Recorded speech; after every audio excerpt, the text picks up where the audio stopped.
अमरीश जी, असल में भारतीय जनता पार्टी जो है वो कितनी गुटों में बट गई है, फंस गई है।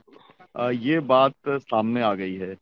आपके चैनल के ऊपर कई बार बात हुई कि एक महाराजा वाली भाजपा है, एक शिवराज सिंह जी की भाजपा है, एक संघ वाली भाजपा है, एक प्रो शिवराज सिंह है, एक एंटी शिवराज सिंह है। लेकिन लोग ये उमा भारती जो हैं उनकी भाजपा को काउंट ही नहीं कर रही थी, जबकि उनकी भाजपा बहुत महत्वपूर्ण है, क्योंकि वो तो निकल भी चुकी हैं, अपनी पार्टी भी बना चुकी हैं, फिर उसके बाद में वो उनकी वापसी हुई है।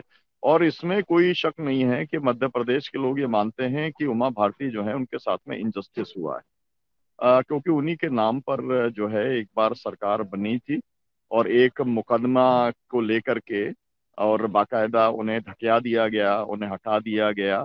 और फिर वो कैसे भी जो है सेंट्रल स्टेज पे मध्य प्रदेश में ना आए हैं, ये जो है सुनिश्चित करने का काम भारतीय जनता पार्टी की लीडरशिप ने किया। तो उनकी नाराजगी एकदम स्वाभाविक है। लेकिन वो नाराजगी इस स्तर तक पहुंचेगी कि उनको उनके परिवार के अंदर एक पद दिया जाएगा मंत्रिमंडल का, इसके बाद भी वो संतुष्ट नहीं होंगी। लेकिन आप खुद ही सोचिए, देखिए जो टॉल लीडर्स हैं मध्य प्रदेश में, उसमें उमा भारती जो है उनका एक नाम आता है। ये सब जो अब बाबा बाबा जो नए पैदा हो गए हैं, है ना, बागेश्वर धाम से लेके और जितने बाबा हैं, इन सब की वो एक तरीके से माना जाए कि शुरुआत उन्होंने ही की है। उमा भारती ने ही जो है धर्म का इस्तेमाल लेकिन वो करके पाखंड, भारतीय जनता नहीं नहीं, पार्टी को कभी मध्य पाखंड प्रदेश नहीं में करती थी। स्थापित करने डॉक्टर का काम सुनीलम कभी किया। पाखंड नहीं करती थी उमा भारती, मेरा ये कहना है। हाँ, वो पाखंड से अपना उनका जी कोई रिश्ता नहीं बिल्कुल, ये था। बात आपको आस्था का मामला था। बिल्कुल जी। बिल्कुल। हाँ नहीं, लेकिन वो ठीक है, एक धर्म गुरु के तौर पर जो है उनका एक अपनी भूमिका थी। और मैं इस बात को बराबर हम्म। बोलता हूँ, शायद इस बात को जो है बादल जी भी इस बात को स्वीकार करेंगे कि दिग्विजय सिंह को उमा भारती अगर उस समय नहीं होती तो हटाना संभव नहीं था। उमा भारती ही थी जो कि हटाने के अंदर कामयाब रही। मतलब ये हुआ कि उनका इस्तेमाल किया गया भारतीय जनता पार्टी के द्वारा, फिर उन्हें दरकिनार कर दिया गया। वो जो है अभी, अब आप सोचिए कि जब जन आशीर्वाद यात्राएं 5-5 हो रही हैं, सभी जिले के अंदर जा जी। रहे हैं, आप उनका भी अगर नाम जोड़ देते तो क्या होता। लेकिन जानबूझ करके नहीं जोड़ा। आप जो है जानबूझ करके जिस तरीके से येदियुरप्पा जो है उनको कर्नाटक के अंदर भारतीय जनता पार्टी ने बेइज्जत करने का काम किया था, उसकी कीमत भी उन्हें चुकानी पड़ी। तो ये जो है येदियुरप्पा टाइप, ये शांत रहने वाली महिला नहीं है कि ये जो है इनको आप किसी कमेटी वमेटी में ले लेंगे तो ये शांत रह जाएंगी। इनको जो कुछ करना है वो अपने हिसाब से करेगी। कुल मिला करके जो माहौल जिसे कहते हैं ना, वो बिगड़ गया है। और इतना ज्यादा बिगड़ गया है, कल बहुत मेरी काफी लोगों से भोपाल के अंदर बात हुई, वो कह रहे हैं असल में जब जनता चुनाव लड़ने लगती है तो आप कितने भी मैनेजमेंट करो वो फेल हो जाते हैं।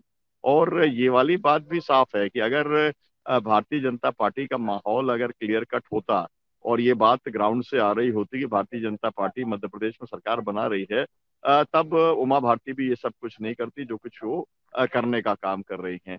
तो अभी स्थिति ये है कि जितनी बार यहाँ पर अमित शाह आते हैं, हर बार एक नई लाइन देके जाते हैं। तो मंत्रिमंडल का विस्तार उन्होंने कराया, काफी लोगों को उन्होंने जो है एक रिहेबिलिटेट कराया। यहाँ पर जयंत मलैया जैसे, या जो पुराने पुराने लोग जो है जो एक तरीके से आइसोलेटेड है, इग्नोर्ड हैं, अनूप मिश्रा और तमाम सारे लोग जो हैं, विश्नोई जिगर, सब लोगों के साथ में भारतीय जनता पार्टी के सीनियर लीडर्स जाकर के बात करने का काम कर रहे हैं। तो वो जितनी बार आते हैं अमित शाह यहाँ पर, वो यही कंक्लूजन निकाल के जाते हैं कि भाई मामला बहुत जो है मार्जिन के ऊपर है, और अगर अपने आप को नहीं सुधारा गया तो जो है सत्ता हाथ से निकल जाएगी। ये उनका अपना खुद का कंक्लूजन है, और उसी के हिसाब से वो अपनी गाइडलाइन दे करके वो जाते हैं। लेकिन यहाँ पर स्थिति पूरी इस तरीके की बनी है कि जब जो उन्होंने बी डी शर्मा जी को लिस्ट दी, वो जारी कर दी।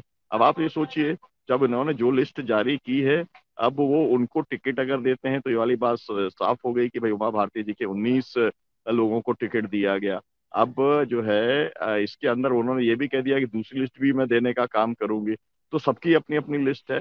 लिस्ट ऐसा नहीं है कि कांग्रेस में नहीं है, कांग्रेस के अंदर भी हम्म। लिस्ट है। सभी कांग्रेस के बड़े नेताओं ने भी अपनी लिस्ट देने का काम किया है। वो हर पार्टी के अंदर जो भी सीनियर लीडर्स होते हैं उनसे राय ली जाती है, वो लोग अपनी राय देते हैं। उनकी जिसकी जो अंडरस्टैंडिंग होती है वरीयता क्रम के अंदर की, भाई एक नंबर की कौन सी सीट है जो आपको लगता है कि कैंडिडेट आपके जीत सकते हैं, तो इस टाइप का ये सब कंसल्टेशन तो यहाँ पर होते हैं।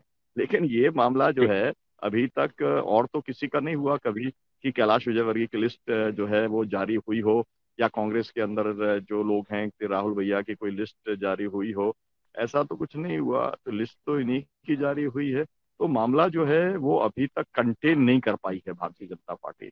और ये आपसे कहूं मैं आपको कि अमरीश जी जब रूलिंग जो एमएलए हैं जैसे वीरेंद्र रघुवंशी जो है उन्होंने छोड़ा, तो अब आप सोचिए कि भगदड़ तो पहले ही भारतीय जनता पार्टी के अंदर पूरे मध्य प्रदेश में मची हुई है, लेकिन जब ये भगदड़ जी। जो है इसके अंदर एमएलए भी शामिल होने लगे हैं, और जब यहाँ पर ये वाली बात हो हम्म, रही है कि 50 60 70 एमएलए के वोट का हम टिकट काटने का काम करेंगे, तो आप समझ सकते हैं कि कितना बड़ा एक्सोडस होने जा रहा है, कितना बड़े पैमाने पर पार्टी को लोग जो अभी सिटिंग एमएलए हैं वो भी पार्टी को छोड़ने जा रहे हैं। और तमाम सारे जो मौसम वैज्ञानिक हैं जो समझ चुके हैं कि अब भारतीय जनता पार्टी जो है उसका वापस आना संभव नहीं है। इस सब के अंदर मैं एक खास बात मैं ये जी। कहना चाहता हूँ कि असल में यहाँ पर जनता जो है ना, भारतीय जनता पार्टी जो है उससे जनता यहाँ पर लड़ रही है। अब उसको कितना कांग्रेस हम्म, चैनलाइज कर पाती है वो एक बात है, लेकिन यहाँ पर जो है सरकार को बदलने का जो संकल्प है वो जनता का है। तो अब उसके अंदर कितना भी आप मैनेजमेंट करो आप बहुत ज्यादा कुछ कर नहीं पाओगे। तो ऐसा ही दिखलाई पड़ता है, तो उसके अंदर जैसे जो है जैसे बिल्कुल। पूरी तरीके से आग में घी डालने का काम जो है उमा भारती जी ने कर दिया है। ये वाली बिल्कुल। बात एकदम साफ तौर पर दिखलाई। सत्य हिंदी का ऐप डाउनलोड करें गूगल प्ले स्टोर पर।